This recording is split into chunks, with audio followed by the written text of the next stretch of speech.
This is the Truth Network.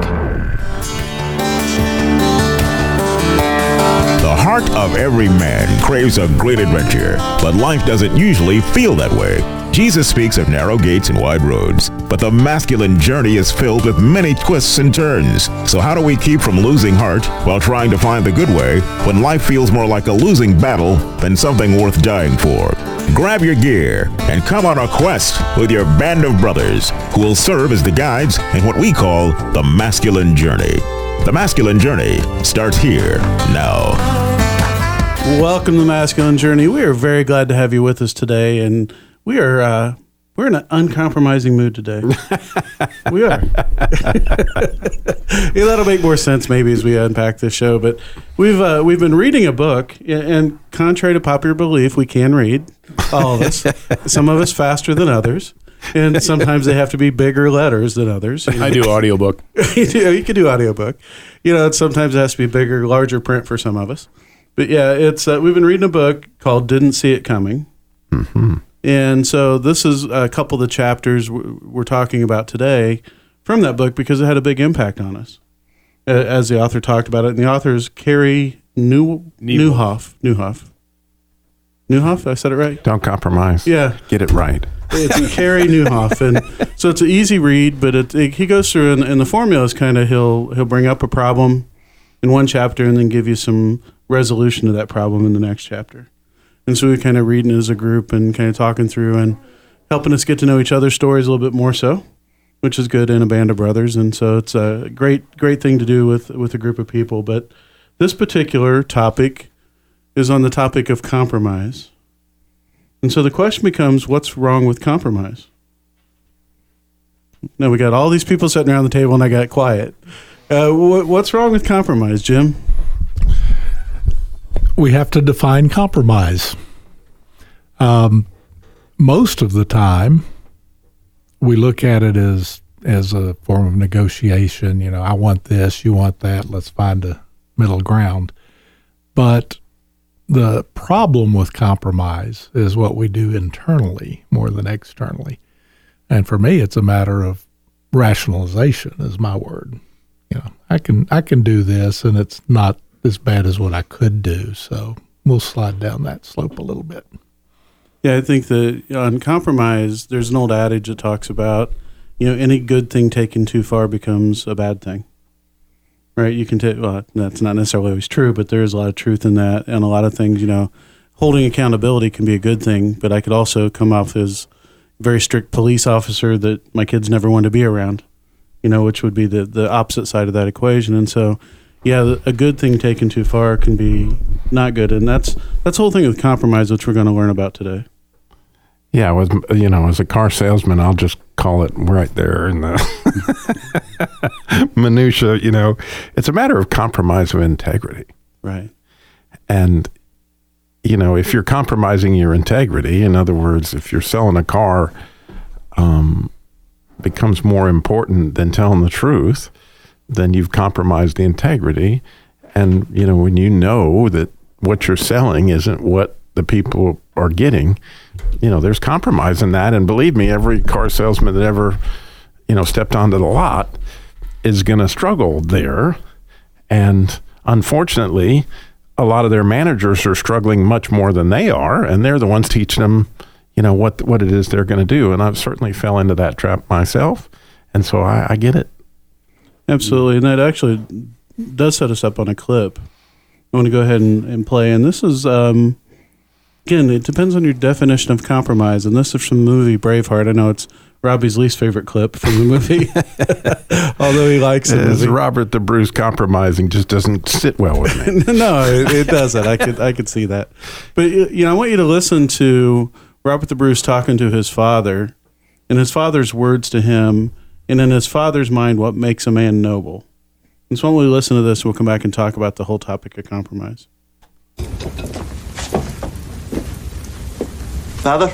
Come in. A rebellion has begun.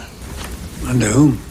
A commoner named William Wallace. He will embrace this rebellion, support it from our lands in the north. I will gain English favor by condemning it and ordering it opposed from our lands in the south. Sit down.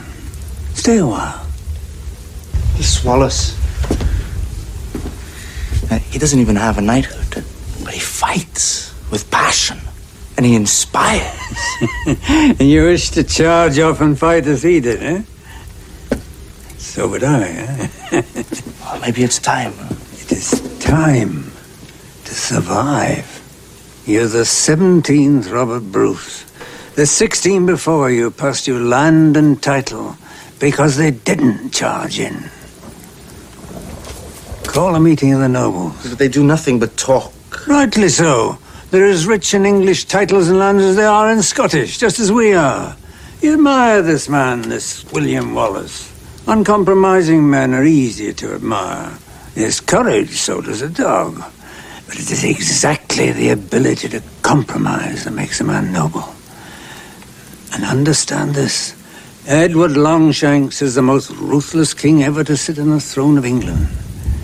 And none of us, and nothing of Scotland will remain unless we are as ruthless. Give ear to our nobles. Knowing their minds is the key to the throne. Yeah, I think it gets back to Jim as we were talking about what does it mean to compromise. Yeah, from this point in the show, as we talk about, we're talking about what Robbie's saying when we say compromise is letting go of some of your values as you make a decision, justifying a decision, rationalizing, as you said, Jim, not the compromise that can be used to reach common good, where two people are reaching common good that's good for everybody, right? That is a form of compromise, but the author isn't writing about that, and really that's not the danger of what happens in our life. The danger in our life is we make these small compromises in order to rationalize something, and all of a sudden we start veering down a road and becoming somebody much more different than what we set out to be. Well, yeah, that's the point that I wanted to make too, because to the salesman side of things, I'm just so thankful I've never had to be a salesman. My gosh, I don't know if I could do it because the pressure from everybody to go tell them one thing when you know something else has got to be unbelievable. So I love when he says here is the subtle compromise that you just talked about, Sam. We make day after day, all these little ones. For me, it's we try to look at things as where are the big heavy hitters that changed my life. That I went to this, I had some big reflection one day and I found God because it was some awe thing like Paul had. Most of our lives aren't like that. They're just subtle, little, small things that we do for the good or for the bad. And these subtle things will grow on you. The small half-truths, the rationalizations that Jim talked about, the excuses. Because I think you build it from, I recognize it, I shouldn't do it. Then it becomes, man, I shouldn't have done them, to, it's okay, everybody else does them. And it just builds on itself. And you get all the excuses. And that's the gap between who we are and who we really want to be. And by the time you figure it out down the road, when you realize there's this gap, that's like, oh, crud, now what do I do to go fix this? Because now you got a huge mess and a pile to go clean up. Yeah. We were talking about before the show, some of my favorite shows to watch. There's been a few of them on TV. I've been watching one over the last couple years called Good Girls.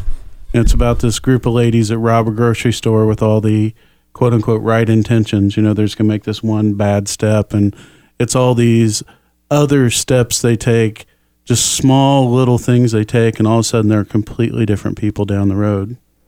And that's what can happen to us if we're not careful. It's that one allowance we make at work where we do something we say we would never do. Or the thing in a relationship where we give in when we know we really shouldn't. And Jim, did you want to add something? Well, I was thinking of what we mentioned before. I was in that thing where my wife and I were binging Blacklist a while back. Mm-hmm. And the uncompromising person in that was the bad guy. Mm-hmm. He had standards and he kept them. But all of the quote unquote good guys slowly slid down that slippery slope and, we need to do this so we can keep this informant. And they compromised their integrity. And pretty much all of them got in trouble and had bigger compromises they had to make to get out of the trouble they were in from the small ones. And having watched that show as well, at some point they don't even see they're making compromises anymore. It's just a way of doing things. One of the things that hit me hard yesterday was reading, and I was reading about Saul. And Saul's big fall when he lost the kingdom, because he was a good king for quite a while before his slip. And what he didn't do was kill everything. He saved the best of the livestock to sacrifice to God, or at least that was his rationalization. But they kept some of the plunder, which God said, don't hold back anything here. And 30 years ago, I'd have been mad at God for picking on him for being so trivial. And now I look at that and I pick on me for being, my gosh, I do that every day. So where's my kingdom? Mm-hmm. So now the tough questions become, guys, when have we compromised in our lives? When are some times that, as you've been reading through this book, or God's been working with you on the topic, when have you realized, hey, you know what, I've kind of compromised from time to time? I wanted to add something about Saul. Saul was hiding among the baggage when he was first going to be anointed as king. Later on, Samuel asked where he is. Well, he's gone off and he's erected a monument to himself. He went from being very humble to being overly proud. And so that was a basic change in his character where he compromised. And, I think we have to recognize the cost that we may have to pay if we're not going to compromise. I've had a saying that my wife doesn't particularly like for me to use, but it's, I can be friends with anybody, but we're going to be friends on my terms. I'm not becoming something I'm not just to be friends. That's a good point. So compromise is something that can sneak up and kind of catch us out of the blue. I know for me, it's probably the first time that, I closed a home years ago when I knew something was wrong in the house, but we really needed the closing. We needed the money financially for the company. I was getting a lot of pressure from the company I was with. It's not the company I'm with now, many years ago. And it was when I lived in California, and we were closing houses that were nowhere near ready to be lived in. Unfortunately, years down the road, I got with some good companies that helped me break that and be back to the place of the integrity I wanted to be. And so we come back, we're going to talk about this topic of compromise and how it sneaks up on you and how you can break through it and get to the other side and step back into that place of character that God calls you to be. Go to masculinejourneyradio.org to register for the upcoming boot camp, November 7th through 10th. Hi, this is Sam with Masculine Journey. I'm here with my son Eli. We're going to talk about ways that you can help support the ministry. One way, you can go to smile.amazon.com. There's information on our website there on how to do that. Then you can go to facebook.com where you can click the donate button, or you can go to masculinejourneyradio.org. Once again, look for the donate button. Or if you want to mail something in, mail it to P.O. Box 550, Kernersville, North Carolina, 27285. What God does at Masculine Journey Radio Boot Camp. When I first got here, I was kind of closed off. Didn't really want to talk to anybody because I thought I was stupid. I didn't believe. I'm not going to lie to you. I feel like each person who spoke kind of chipped away at this feeling I was having and chipped away at this mask I was hiding behind. I've never heard anybody speak about God and Jesus and the way we're supposed to feel like you guys have this weekend. Coming November 7th through the 10th, go to masculinejourneyradio.org and register today. I could fake it just to make it, give a promise just to break it. Who are they to tell me? Maybe if I only gave away the part of me, heart of me, just enough to start something. Ain't nothing, keep judging. I won't compromise, no, I won't say goodbye to dreams I had since I was 5. You could never make me. Robbie, that's a good song you picked. That's good, Sam, because I was going to say, yeah, it's his favorite song. It is. Well, I found it because it it speaks to compromise, but I would be compromising if I said who wrote it or whatever. Or what the rest of it's about. Just that part we've heard. That's not any of us know. None of us know that. But that lyric, and there's that. Is that what you wanted to be when you were a little kid? Is this what you dreamed of that you were someday going to become? And you would ask, what if some compromises and it may have taken me all this time since I lost the dealership to really understand the one part of owning that dealership in Moxville where the compromise was that was literally ripping out my heart. Because, I get the part where you're selling cars and the possibility of misrepresenting. I actually dealt with that years and years and years ago. What I never could get past when I was a car dealer was how the factory would manipulate you as a dealer. And they would give you incentives in order to do things that you knew were wrong for the company. But if you didn't take the bait, you would be, in other words, if you were going to get the allocations that you needed, the cars that you needed to sell, if you were going to get the right incentives to be able to sell the cars you needed to sell, you had to take their deal. And the deal was a compromise and would be bad for your own stockholders of your own company, and they knew it. But every month it came up, and you had to do it every month, and it was literally ripping. I have nightmares for 7 or 8 years afterwards of I got to sell one more car, because I needed to make that in order to not be betraying my own stockholders. Yeah, and they put you in that position. I'm going to go to a clip, and this is, you said something, Robbie, when you first was sharing that story, and thank you for sharing that you have this vision of who you're going to be, right? And then all of a sudden you find yourself not there down the road. Well, in this clip, you think about little boys that, they want to be the hero to come through, right? I don't know, most little boys, no matter what the sport is or what the situation is, but they want to be the hero that can come through when it needs to be. Well, in this clip that we're going to hear from Open Range, there's some really good-hearted people that lost sight of what's really important to them, and it takes somebody to remind them of it.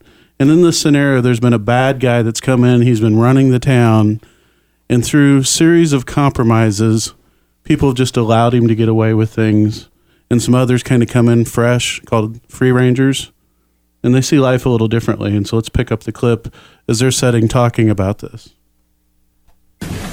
I'd like you to meet my boys. Ray, Murray. We run a freight outfit when the weather cooperates. Boss Spearman. And marksman here is Charlie Waite. Is all that true? What you said in the cafe? Yeah. This kid over at Doc's house was put on death's doorstep by Baxter. Mac? Ralph? Ray? Corey? Whiskey? This is Ralph Peterson. He runs a general store. That's where I was when the dog got free. Oh, you fellas the free grazers, I expect. No offense. Personally, I don't stand with others around here about free grazers. There was a fight in your store about a week or so back. Some of Baxter's men jumped our friend. He was a big fella. Yeah, saw the whole thing. That big fella drove the hell out of them other three. Broke one's arm. Be a gun hand named Butler, would it? That's what they say. Felt bad about your friend. Is he all right? He's dead. It's too bad. Seemed like a nice young feller. Shame what this town has come to. You could do something about it. What? We're freighters. Ralph here's a shopkeeper. You're men, ain't you? I didn't raise my boys just to see him killed. Well, you may not know this, but there's things that gnaw at a man worse than dying. So there's things that gnaw at a man worse than dying, and some of those things are called compromise. Oh, yeah. And they do gnaw. In fact, it took me years to understand the gnawing that had happened to my soul. And God bailed me out because I never would have, done what I did.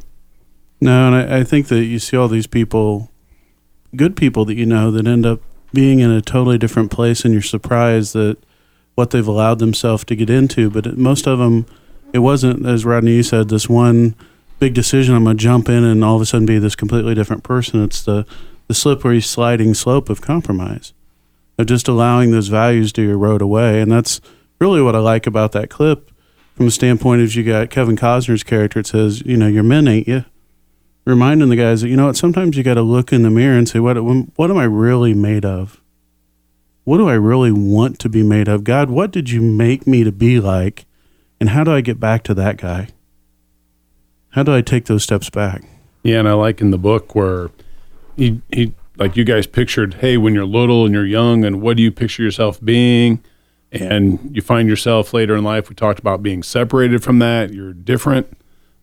If you picture yourself and it's eulogy time, and what are people going to come in and say? Because he's a pastor also, so he talks about, I've done all kinds of different, services for funerals, and when they come in there and they can't hardly find anything good to say about the person who's passed away, that is extremely sad. And what do they remember? They don't remember your resume. They don't remember what your last quarter was in sales or anything like that. They remember who you are. They remember your character. And that's the legacy you start to leave behind. Yeah. I was born in 1941. Compare this country then to this country now, and its attitude toward God, toward the sanctity of life, and so many other things. And how did we get here? We got here over a long period of time, starting with compromises and adding to them over and over and over. And this country is not even a 32nd cousin to what it used to be. Absolutely. And the funny thing is, and this will sound like I'm teasing you, I'm actually not this time. A lot of times I do tease you, but I'm not. But someone that was born in like 1919 would have said 1941 was a severe slip. You know what I mean? Because we would continue to make compromises since way back when, and we hope that it'll get better, as a country, but all we can do is get better as individuals, and hopefully that impacts that country. Now, what's some of the things that the author talks about that you can do? Because we want to give some people some things they can do here to do something about this compromise. Yeah, that's what I like his very first one, when your gap between your public and private life starts to get larger, and your character is compromised when you can no longer tell the world the truth. So that's where he sees this gap between what your words are and what your deeds are. And then he makes a commitment to, okay, I'm going to make sure my words say what my deeds are, tell the truth. Because then what deed do you want to have? You want to have the good deed so you can tell them the truth and tell them something good. Yeah, have your walk match the talk. Yeah, kill the poser.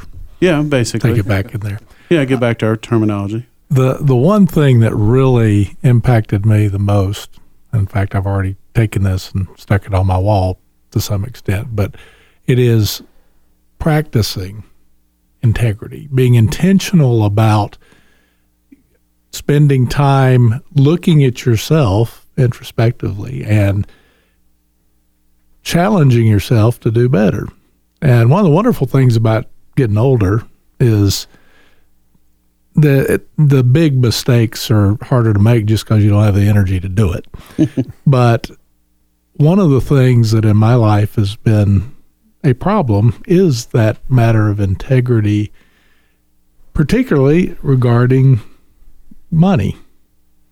And the slippery slope works both ways. The return to integrity is one step at a time, but those have to be intentional, and that was a big thing. Mm-hmm. I went from where once upon a time, well, if I stole from a store, that's not a big deal because I'm not hurting anybody individually, till now. And it's funny how you get these temptations.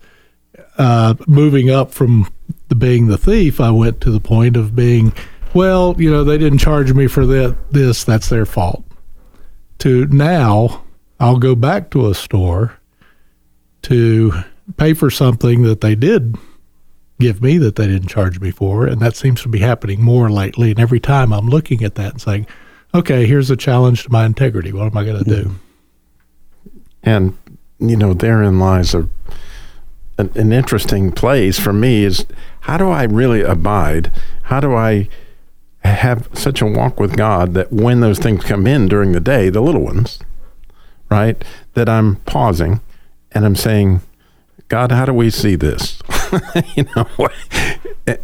Help me interpret this. Is this a place where I am risking my integrity, or is this, a place that, help me? I mean, because I've figured out, that we're not going to get this done on our own. God's rigged the world so that if you want to have that place of integrity, you're going to have to walk even closer to him, which means, taking that time, but also, being grounded there to where's my go-to when all of a sudden I've got a question like that. Robbie, one thing I was going to say to that point, behavior modification will never work. So it is walking with God in those every moment. We can try, the hardest we want. We're never going to get there. We need to walk with God. So just wanted to make that point. Yeah, and as Rodney's circling the wagons here with his thing, he's telling us, walking in a group of band of brothers, walking in people that will walk with you and get to know you and say, hey, wait a minute, something's not right here. I can feel it. I can sense it with you. What's going on? And having those conversations and be willing to step in. And I think, Brian, you're right. Behavior modification doesn't work, but it is a place to start as long as you're walking with God. Right? You can look at something and say, what can I do intentionally to step in, step by step to get better? But God, lead me on those steps. Which step do you want me to take? Where do you want me to go? How can I increase my character? How can I get better? How can I step away from the slippery slope of compromise? This week, I just challenge you to ask God to open your eyes to those places where you've been compromising, that in your heart that you want to make different, and have Him lead you in a way that takes you away from there. Go to masculinejourneyradio.org to register for the upcoming boot camp, November 7th through 10th. We look forward to talking with you next week.